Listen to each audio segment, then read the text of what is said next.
The Canadian Prime Minister Mark Carney will head to Beijing to meet with Chinese President Xi Jinping.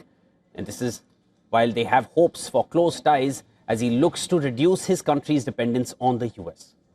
Now, the majority of US-Canada trade remains tariff-free.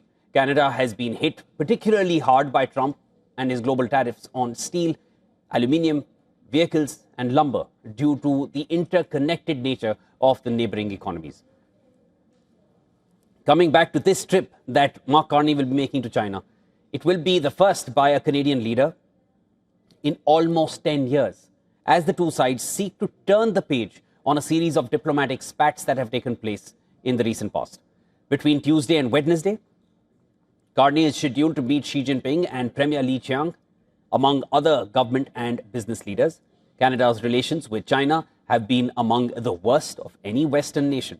It fell into a deep freeze back in the year 2018 after the arrest of the daughter of Huawei's founder on a US warrant in Vancouver and China's retaliatory detention of two Canadians on espionage charges. Ottawa and Beijing have also imposed tit-for-tat tariffs on each other's products, including Canadian canola used to make cooking oil, animal feed, and biodiesel. But Mark Carney and Xi Jinping in late October, they held the first formal talks between the two countries since 2017. It was during these talks that the Chinese president invited the Canadian Prime Minister to visit.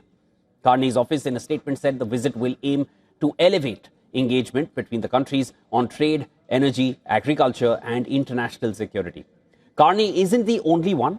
Argentine President Javier Milei has also said that he intends to travel to China this year. And this is at a time when the US is stepping up pressure on Buenos Aires to scale back its relations with Beijing. Asked whether the trip was still on his schedule, Milei, in an interview with local media, said that it was, and it framed the visit as part of Argentina's wider commercial agenda rather than a political signal. In a veiled message to the US, he said Argentina would try to trade with all countries in the world. The comment reflects how much Milei's stance towards China has changed since 2023. In his election campaign, Milei had in fact labeled Beijing as an authoritarian regime and said that Argentina should sever state-to-state partnership. But after taking office, he changed that tone, calling China a very interesting commercial partner instead. Argentina even renewed $5 billion a swap with China, a move widely criticized by Washington, as one would expect. And US said that it gave China leverage over Argentina's finance.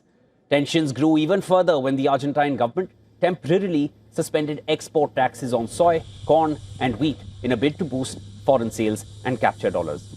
Given the changing dynamics globally, NATO Secretary General Mark Rutte on Monday highlighted the importance of Arctic security, citing risks that Russia and China could be more active in the strategically important region.